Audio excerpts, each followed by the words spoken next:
This past December, the Hunter opened its latest collection-focused exhibition titled Is It Real?, featuring a selection of photorealist works from the museum's permanent collection.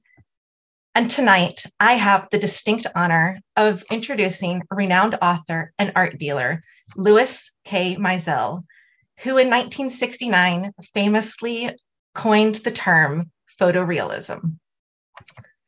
Meisel became a pioneer of the photorealist art, campaigning and really championing the work of such artists as Charles Bell, Ron Kleeman, and Tom Blackwell, who are all featured in the Hunter's exhibition, as well as notable artists Audrey Flack, Richard Estes, and Chuck Close. Meisel is the owner of one of the earliest art galleries in SoHo, and is the author of numerous books, including the definitive volumes on photorealism. In addition to photorealist works, Meisel has been instrumental in the resurgence of interest in the American illustration genre known as pinup. So we are so thrilled to have Louis Meisel here tonight to discuss photorealism and the role the camera played in this style and movement. Lou, welcome. Am I on? Yes, sir, you are on. Okay. Welcome, everybody. I'm going to try to bring you up to date on American realism. Realism has been a strong tradition in American art since the founding. And as a matter of fact, going back to the caveman and the Venus of Willendorf 15,000 years ago, all people that contributed to art in any way were painting and sculpting realism. The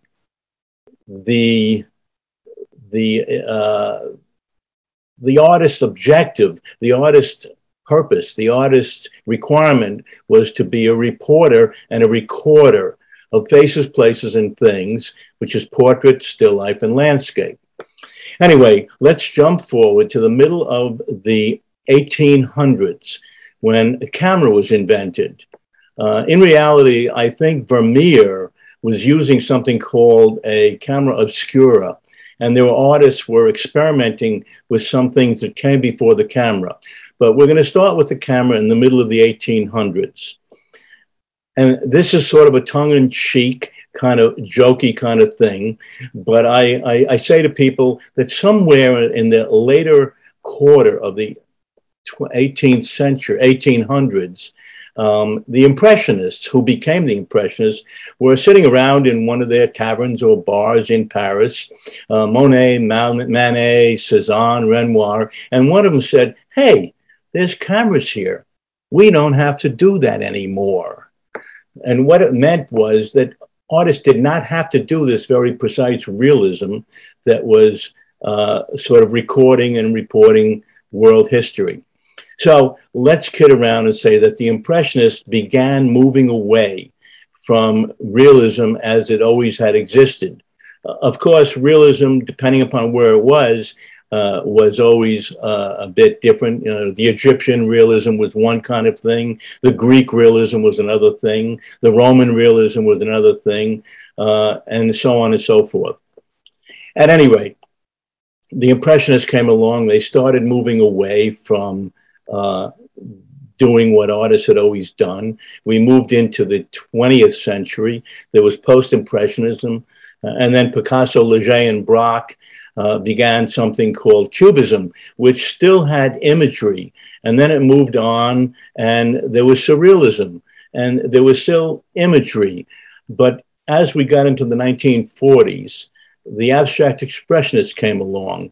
And interestingly enough, they were influenced by the Surrealists who came over from Europe to get away from the beginnings of World War II. And they came out to the Hamptons, where I am right now, as a matter of fact, and were hanging out with their friends in America who ended up becoming the abstract expressionists. And you had a number of the artists that became abstract expressionists. You can see the influence of Surrealism. However, coming from 1945 for about 15 years until 1960, it's the first time there was no realist painting being done in America. In fact, in the world. What's interesting is you mentioned that I have a second specialty where I've written the books and so-called expert is American pinup. American pinup was a very small part of the American illustrators led by N.C. Wyeth, Andrew Wyeth's father, Lion Decker, and Norman Rockwell. These were artists that were called illustrators. They weren't really as respected back then, but they were carrying on the tradition of American realism.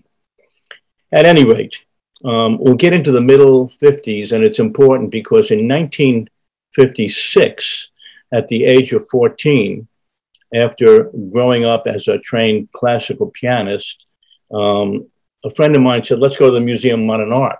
And I said, what's that? Because I had essentially gone to concerts all my life with my parents who were into classical music. And we went to the Museum of Modern Art, and I saw for the first time Jackson Pollock, Franz Kline, Rothko, etc. And this was kind of astounding to a 14-year-old that didn't even know what the word art meant. However, I was completely taken by it. And by 1959, my friend Larry and I had found and discovered the Cedar Bar. And we became groupies at that point to these very important artists.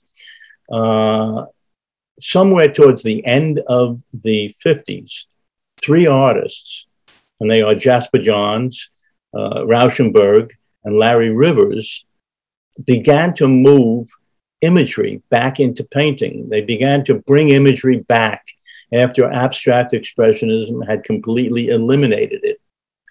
And those three artists led to pop art.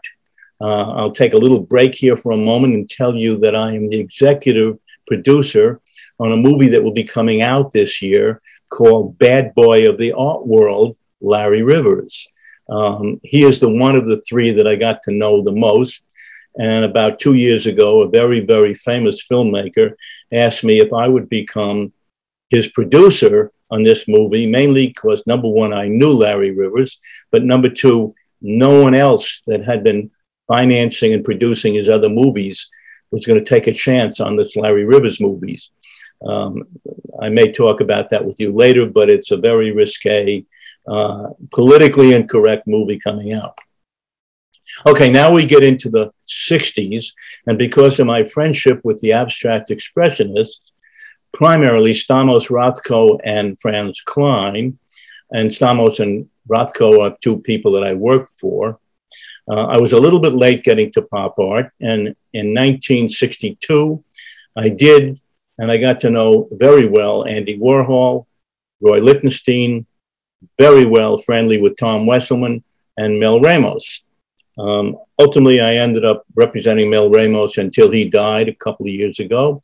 And from the abstract expressionist, I ended up representing Stamos until he died. Now we are in the 1960s. And pop art had brought back and legitimatized the use of artists using imagery. And all of a sudden, there were about 100 artists that were called the New Realists. Now, I'm just going to step back for a second and ask you to put up the first picture that I asked, which is Albert Bierstadt. Okay, we're going to go back. This is into the 19th century.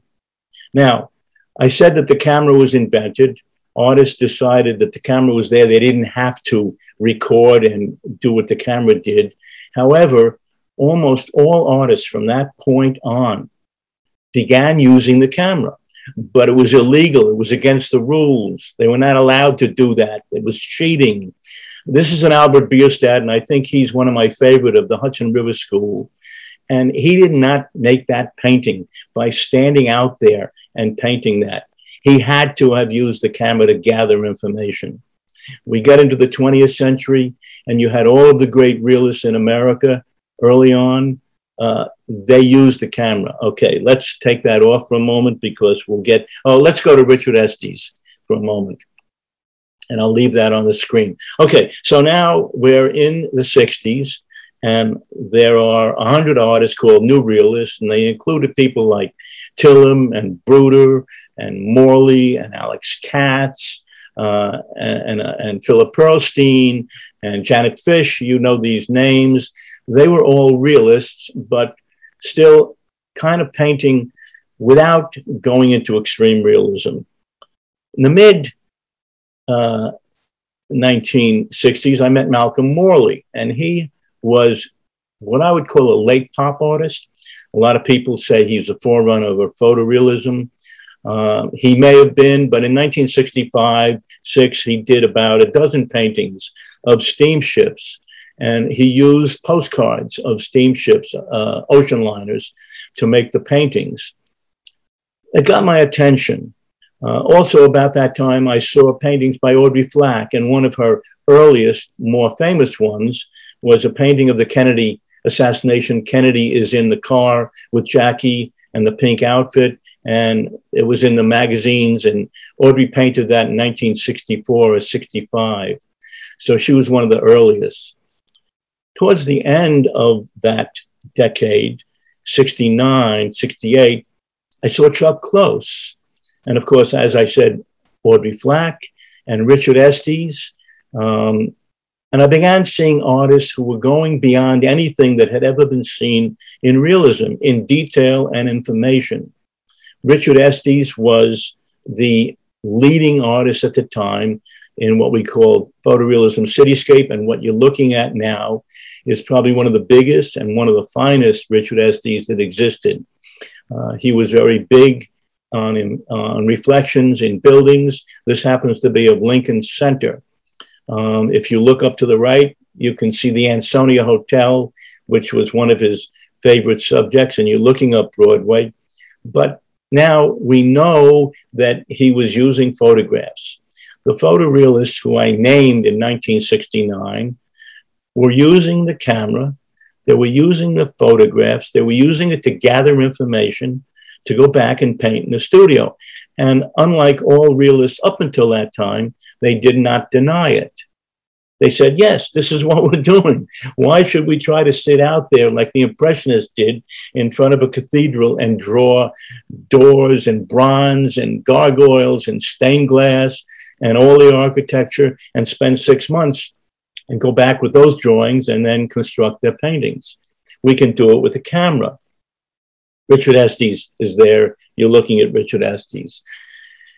In 1969, I opened my first gallery, which was on Madison Avenue at 79th Street, which was about halfway between the Metropolitan and the Whitney. And I began showing some of these artists that I found that were going beyond anything in precision, detail, and information. And I did a show in 1969, and a critic friend of mine came into the gallery, which was very small, by the way. And he said, Louis, this stuff is incredible, but the art world's going to hate it. They're going to say you're going backwards. But what do you call these artists? I said, I don't know. They're great realists. He said, no, give me a name. I said, well, they're using the photograph, and they're not denying it. It's part of what they're doing. So photographic realism, I don't know. Photorealism, I don't know. And he ran an article the next week that said Meisel Gallery showing photorealism. And that was the first time the name appeared in print.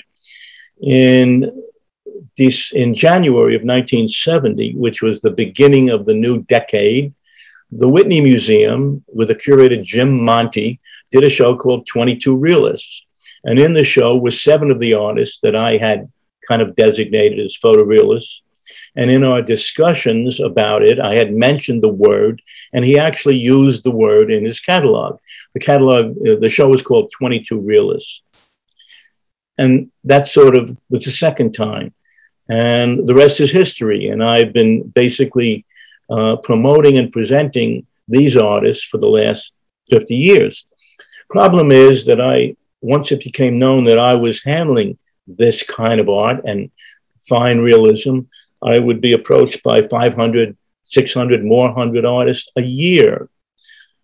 I was lucky enough to find 5 a decade that could, would, wanted to and did do the kind of work that I came to call photorealism.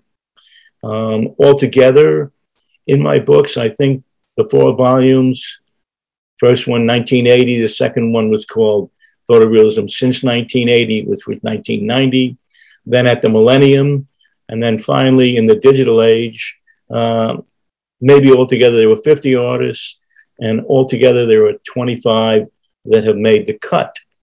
What's interesting to know is that at this point in time, because the few dealers that did have interest, such as my good friend Ivan Karp at OK Harris, and Alan Stone, and Jimmy Goodman, and a few of them, they're all gone. They've either died or they've retired. And now all of the artists that are called photorealists that are still showing are essentially in my gallery. Richard Estes isn't, but we've been friends forever. Over the years, and now we can get into a little bit of a rant, most dealers have said to me, Lou, how are you going to make a living dealing with an artist and presenting and promoting an artist that can give you 1 or 2 and maybe 3 paintings a year? And I said, well, I like them. I got a bunch of them, and I'm going to keep on doing it. And today we have 5, 6, 7 mega galleries that have 10, 15, 20 locations. They have artists that are producing 100 paintings a year with factories, such as Damien Hirst and Jeff Koons, and a lot of the art names that you know, and they're all followed by the herd. And, you know, with 20 galleries and 300 employees, you need a lot of art. So none of these particular galleries, and nobody actually, is paying much attention to artists that do 1, 2, or 3 paintings a year. So now, without going into the artists from the first generation, other than Estes, which you're looking at, I'd like to show you some artists from actually the 3rd generation, which we call the artists of the digital age, and which is the name of my latest book.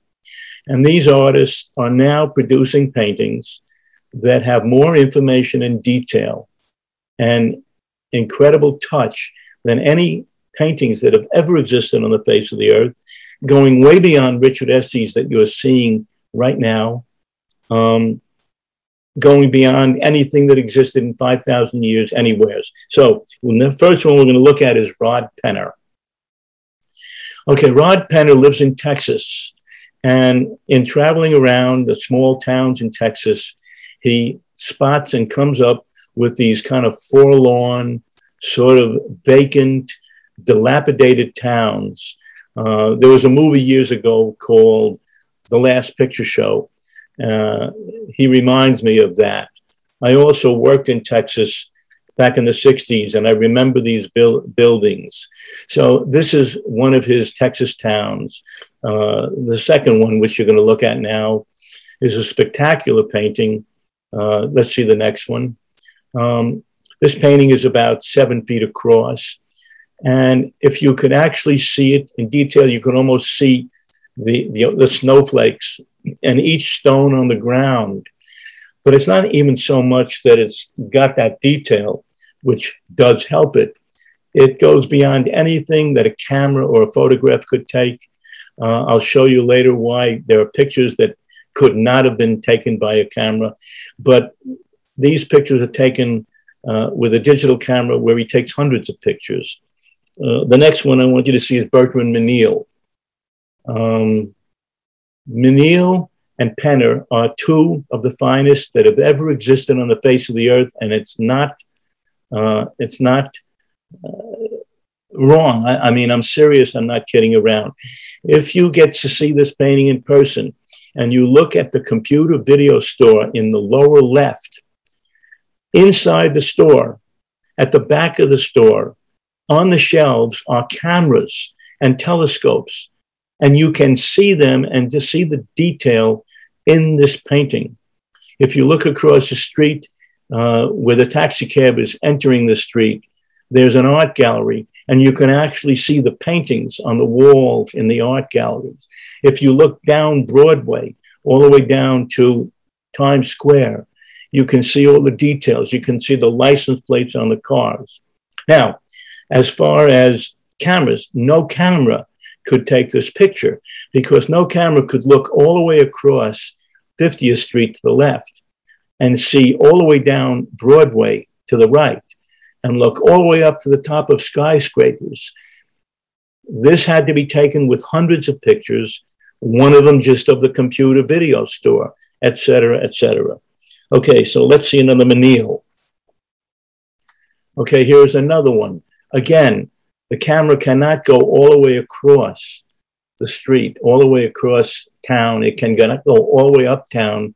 On the extreme lower left in the middle, in green, is the entrance to a subway station. And every little detail of the signage is there. Right up in front, there's the guy selling newspapers. And you can read the cover of the newspapers and everything except for the small print. Across the street, you're looking at people. Never in world history has anyone been able to do anything like this. It's because of the use of a digital camera and a computer, and he'll take hundreds of pictures, he'll put them into the computers, he'll work it out, he comes up with an image, and then that is what he spends a year painting. Next we go to Anthony Brunelli. Now, what I'm showing you now are the cityscape painters that are the finest that the world's ever seen. This is Anthony Brunelli. He is born in Binghamton. He spent most of his life there. At one point, I sent him over to Europe. He started taking pictures. This is his painting in Florence at the Arno at dusk. So Brunelli is the third one. We'll see one more Brunelli called Depot at Dusk. Again, an interesting composition, things that artists hadn't done before. It goes off into the vanishing point in the distance. Interestingly enough, on the left-hand side, you see 3 police or 4 police cars. While he spent the entire day there, there was a murder in Binghamton, and all these cop cars were on the way to the murder, and Brunelli captured that. This painting is going to the Smithsonian American Art Museum this week, actually. Next one is Davis Cone. Davis Cone has spent his life documenting Deco theaters. It is cityscape, but it's focused on the Deco theater. Let's see another one. Okay, there's the York Theater. It's called Walking the Dog. Again, the detail and beauty in these paintings goes beyond anything and could not have existed without the use of the extremely wonderful digital cameras and computers of the digital age. Now we go to Raphaela Spence, who is the only woman I have ever found that has been a career-oriented artist. Back in the original days, we had Audrey Flack. She was a brilliant abstract expressionist. She was a pop artist. She became a photorealist. She did 40 great paintings, but by 1983, she was into sculpture. Raphaela Spence lives in Italy. This is the Grand Canal, and you cannot see it clearly here, but on top of the buildings, there are tiles on the roof, and each one is made up of 2 or 3 colors. Beyond spectacular, and Raphaela is still going strong. One more Raphaela. Okay, this is all of Rome, and in the painting in reality, way back in the distance, you can see towns and buildings. You can't see it in the photograph, but this is all of Rome, Raphaela Spence. And finally, of the digital age artists, there has to always be somebody who paints people, and this is by Yigal Oziri. What's interesting about Oziri is that unlike all the other photorealists, other than Charles Bell, who died many years ago, is that Oziri likes to teach. And not only that, he runs his studio as if he were like the old masters. So he had interns and students and people that came to him, and he trained them, he taught them, and they worked on painting the paintings with him. And because he does this, he's able to produce 30 paintings a year instead of 3. And if you look at this, except for the 2 ladies, all around is kind of blurred. But that adds to the photographic effect because of the depth of field that the camera has. So all that blurred area in the back, he has assistants. They stretch the canvases, they prime them, they do the background painting, but the detail of those two girls is Osiris. Let's see another Osiris. This one is called Territory. And the lady in front, this is in Israel, by the way, and that's, I think it's Haifa in the background. Almost nobody can believe that this is oil on paper. The girl is a little bit larger than life size. Again, when it comes to painting people, he's #1 in the world. And that's Shelley up front, one of his favorite models. And I'll show you one more. And this is Shelley in her uniform. She's in the Israeli army, or was, and that's Tel Aviv in the background. And what happened was that there was a great, great artist, European artist named Franz Gurch, who did paintings that were 15 and 20 feet across. And it was a painting of his daughters on the rocks in the Mediterranean. And it belonged to a collector, and his house burned down and it was burned up. And he commissioned Osiris to simulate a Franz Gurch, and that's what this painting is about. But again, because he's #1 at painting people, that's what it was chosen. So there we go. It all has to do with the camera. The camera has enabled all realism and all realist paintings to exist. And while the camera sort of eliminated people doing realism, when the Impressionists said we don't have to do that anymore, it has led us back now to what I call photorealism, and the finest realism that has ever existed on the face of the earth. Okay.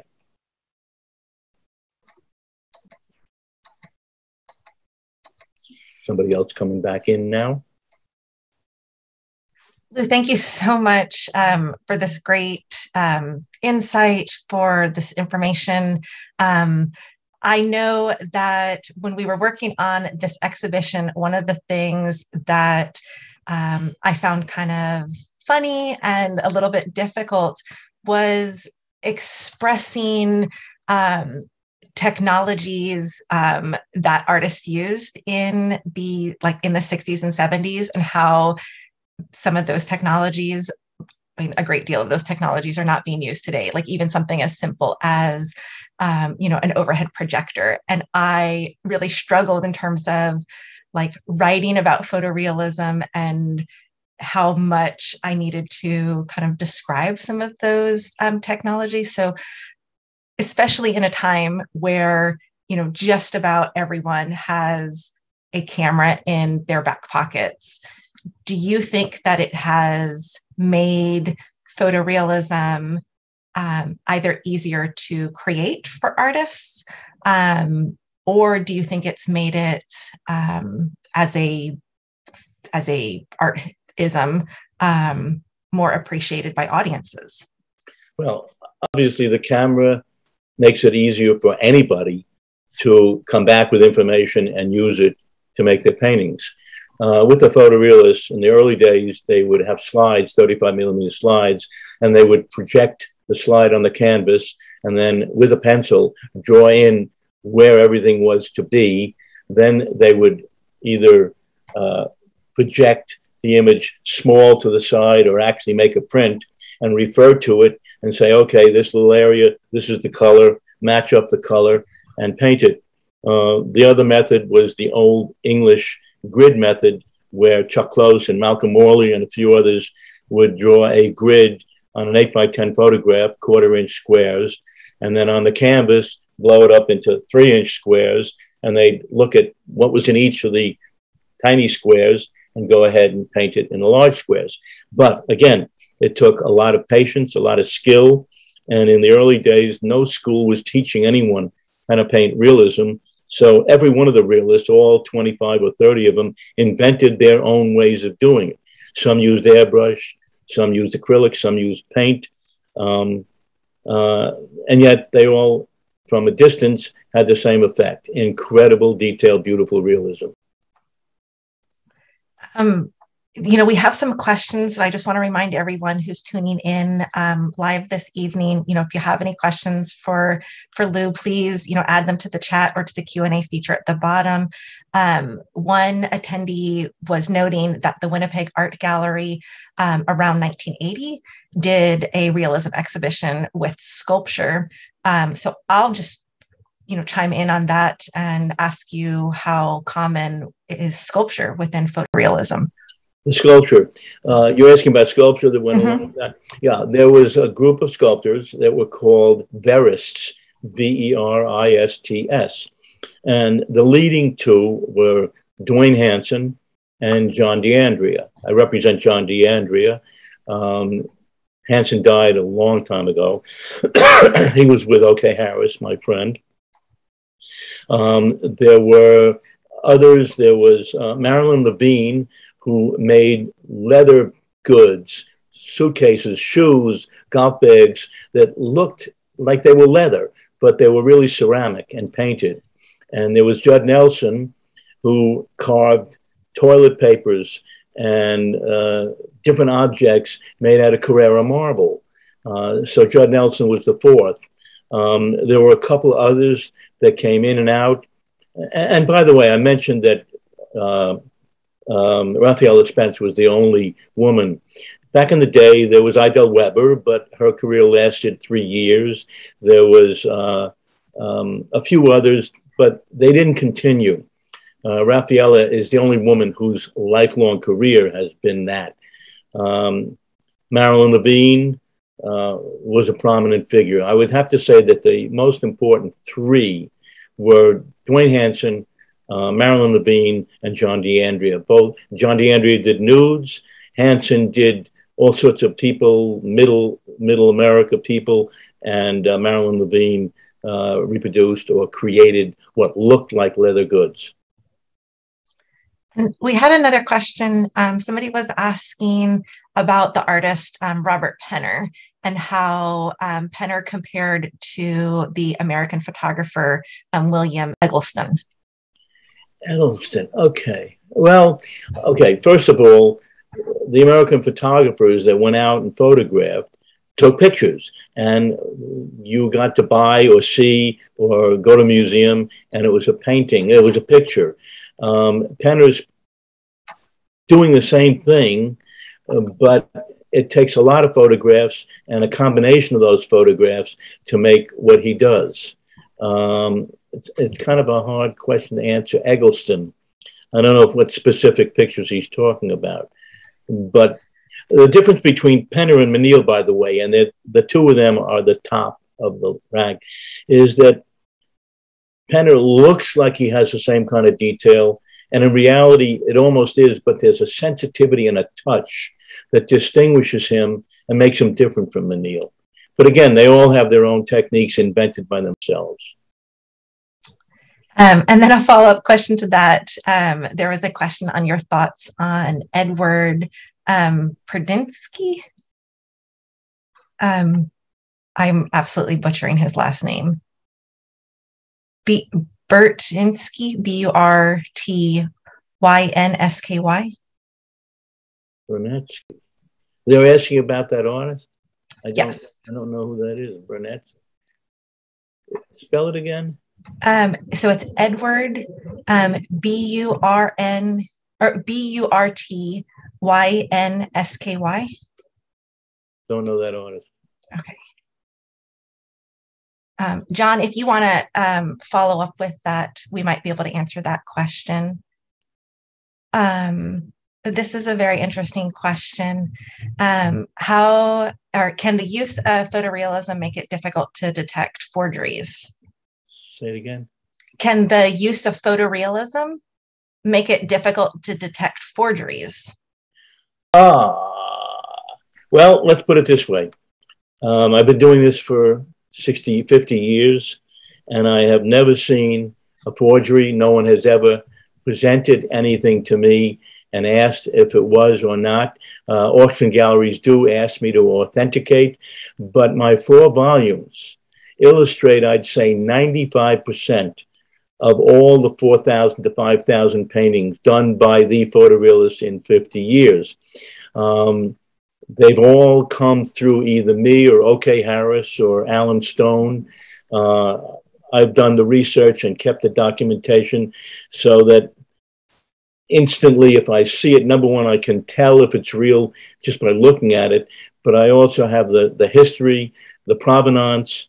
Very few of these get resold. I've always chosen to sell them to people that bought them because he said, I love them. I want to have it in my house. Nobody ever got a chance to buy something from me because they thought it was an investment or for status or prestige, and nobody ever sells. So very few of them come back on the market, and I have never seen a forgery or an attempted forgery by any of the artists that I call a photorealist.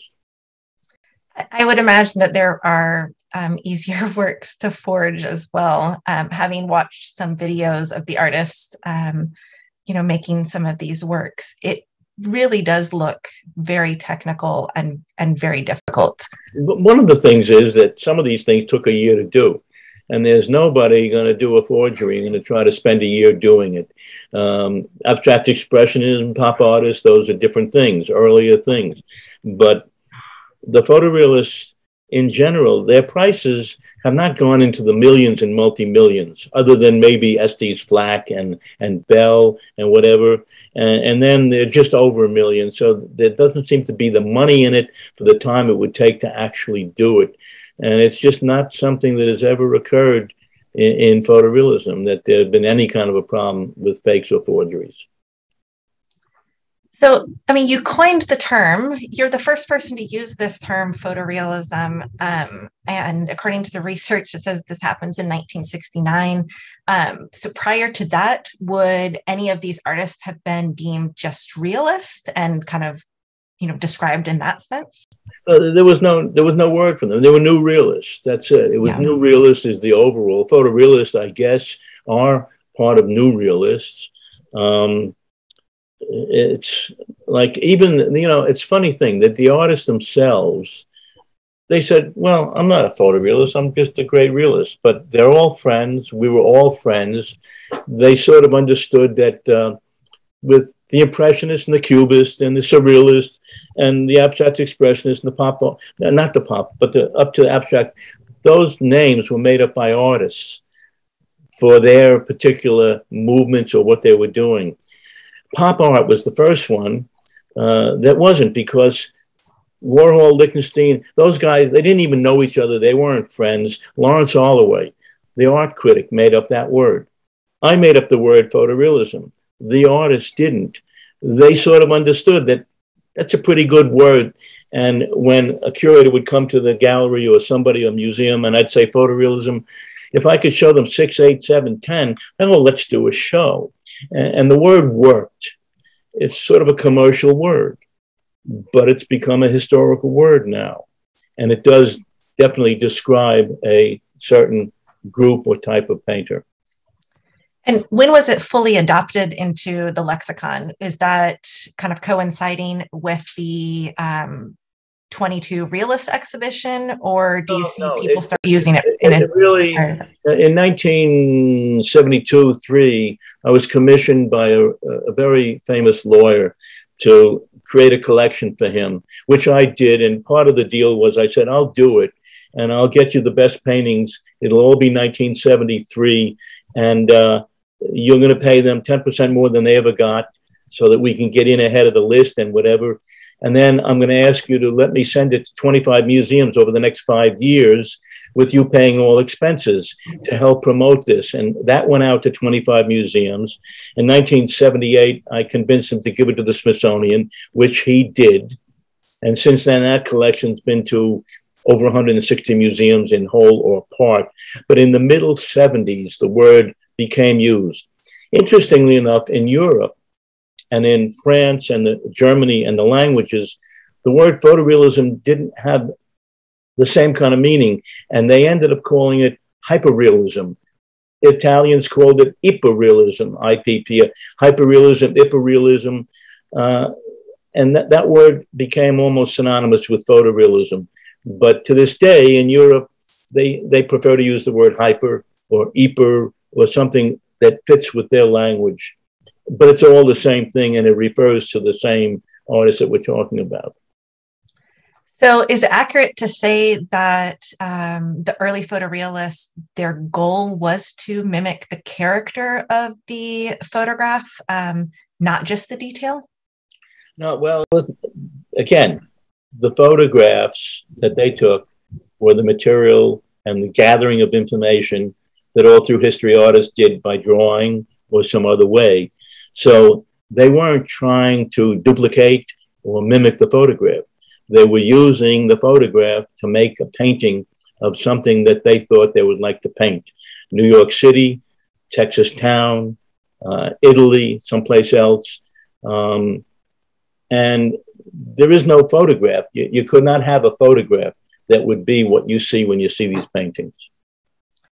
But it is fair to say that some artists were really trying to capture this image within what you would see within the photograph. Like even the more contemporary artists that you showed, Ozeri, who had the blurred photographic field, this kind of blurred background, like that wasn't so much capturing the landscape as seen, it was capturing the photograph as how that image was seen, correct? With him, it becomes much more like the photograph. And many of them actually in the recent days were playing with Ben Schoenzeid, particularly from the early days, and Audrey Flack, and a couple of them did actually play around with the blur because of the depth of field. Chuck Close, who is one of the most famous and was pure photorealist, all of his paintings in photorealism are in my first two books. Then he had his medical crisis where he became quadriplegic, but his focus was basically just below the eyes and the nose and the mouth, and even the hair in the back was blurred and anything up front was blurred. And he really did play around with that field of focus. And again, duplicate what the photograph looked like. But again, if you see his photographs, and I own many of them because I collected them, it's not the same thing as these paintings. Are there any artists, especially kind of coinciding with more digital technologies, who are adding like visible pixels and trying to make things look pixelated? I don't know of that, no. Okay. I don't think so. But not within photorealism, okay. So, you very kindly talked about the role of sculpture. The exhibit that we have up at the Hunter has a lot of prints. I was wondering if you could talk a little bit about how printmaking fits within photorealism, and if this is at all related to, the artist's hand or this inability to see the artist's brushstroke. I didn't quite understand what you're saying. I'm sorry. So I was wondering if you could talk a little bit about like the role of printmaking in photorealism.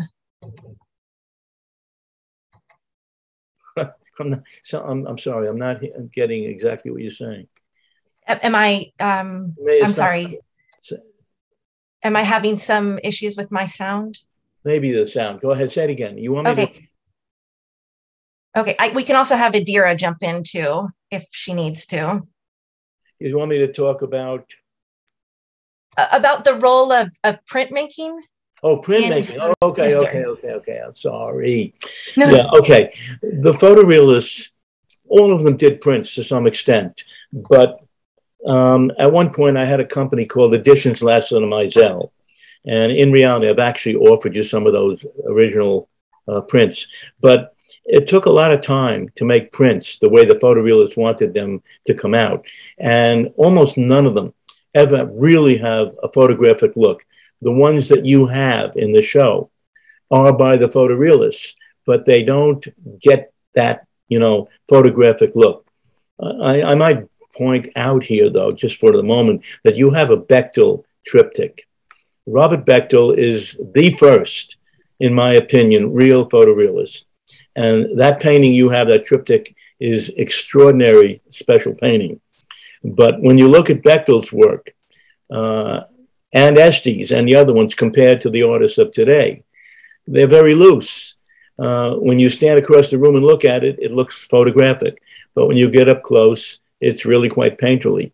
Anyway, Bechtel is really an important painter, one of the first 13, one of the top 5, and I'm glad to see that painting there. At some point, I had offered some of the editions last Louis Meisel prints. They're on Masonite. They are 60 to 80 to 100 colors. They took 2, 3, 4 years to produce, and they don't need glass or whatever, and they look like paintings. And those are the photorealists that got most looking like photorealism. Richard Estes did about 30 prints. When you look at them from a distance, they look pretty photoreal. When you get up close, they look graphic. Mm. I hope I answered. Yes, absolutely. Do you mind enlightening us on the work that's hanging on your wall behind you? Oh, that's by Paul Giovanopoulos. He lived up the street from me, and he said he was an illustrator first. He said, Jasper Johns made a comment that I heard. He said, take something and do something to it and do something else to it. So in the painting, you can see in the background, if you can see it, it's a pair of lips, but each one of those is in the style of a different artist. So you have Stella and Lichtenstein and Warhol and Adolf Gottlieb down the bottom, and Franz Klein, Sam Francis. So every one of those is as if it was done by a different artist. And he's done hundreds of paintings. He's done horses and cars and cows and whatever and it just happened to work. I have a collection of his work, and it's there. I have all sorts of collections besides. I'm a collector before I'm a dealer. And I have a lot of photorealism that I've just held on to over the years. And I just hold on to it until someone really convinces me that they should have it, being a museum or a major collector. And a lot of my collectors that I sell to are getting things that I part with because they're promising when they're old enough, they're going to donate them to museums like I do. Do you know if any of the photorealists, either historically or today, are depicting issues of social justice or political issues within their works? It generally has not been in any of the minds of the photorealists to be making any kind of statements at all, whether it be about politics or diversity or correctness or anything else. It's just making images that appeal to them. I'm just trying to think if any of them have made any paintings. No, I don't think that there's anybody making any political statements with photorealism. Well, so that I think we'll leave this next question will be our last one, but why do you think the appeal of photorealism remains today? One of the problems is that very few people actually get to see it in person. And when they walk into the gallery, they walk in and they kind of glance around. The reality is that some of these paintings should take an hour to look at. Very few people will take a minute to look at it. As they walk past it, they see it, they like it, whatever. However, Audrey Flack, I got the Guggenheim 25 paintings back in the 70s. They had one show. Most of the time it's in storage. I got the Museum of Modern Art, a dozen paintings. They almost don't show them, but recently they started showing Audrey Flack. And for the last year, one of the curators said to me, Lou, I have to tell you that some of my fellow curators get really annoyed that when people come into a room with 20 paintings by 20 different artists, why are they spending time more in front of Audrey Flack? And other museums have said to me, how come, the people, they see Estes or they see photorealism, why are they spending more time there? I said, because those things require more time. A lot of the other things you just glance at and you accept it. It's a whole lot of interesting stuff going on, but there's so little of it. There are so few places to see it. In the last 40 years, I've donated to 70 museums. Right now, I'm working to create a collection by donation at the Smithsonian American Art Museum, which will be the greatest collection ever made, which can't be duplicated. And there are other museums I'm working with that are interested in sending out pieces here and there and hoping that they'll keep them on the wall and people will get to see them, because people are astounded. They do enjoy looking at it. Even though they're told that a spin painting by Damien Hirst is really special. And there's 100 a month, and they're $2 million, and you'll get a lot of prestige and status, and probably in a good investment. All that's baloney. Well, Lou, I want to thank you so much for joining us in this virtual setting, for taking the time to speak with us about your background, your knowledge, and about photorealism, both historically and these remarkable contemporary artists. I think my high school self would be speechless to hear that I had the opportunity to chat with the art superstars such as yourself. This has been such an insightful discussion and a really enjoyable evening. Thank you so much. Okay, I hope it was fun as well as informative. It has been a very lovely evening. I also want to thank our sponsor again, Martha Mackey, for this evening's Artwise with Louis Meisel. And I want to thank you all for joining us tonight. As a reminder, the exhibition on photorealism at the Hunter Museum, titled Is It Real?, will be on view through June 6th. But actually, a lot of the artists that Lou had mentioned this evening are also part of our temporary exhibition within our large exhibit spaces called Beyond the Frame. So we hope that you come and see works from our collection, and you really take the time to pause and really explore some of these photorealist works. So again, thank you to our speaker, and thank you to everyone who attended. We hope you enjoyed this evening. You come see these exhibits in the near future. I hope you have a lovely evening, and good night all. Good night. Bye.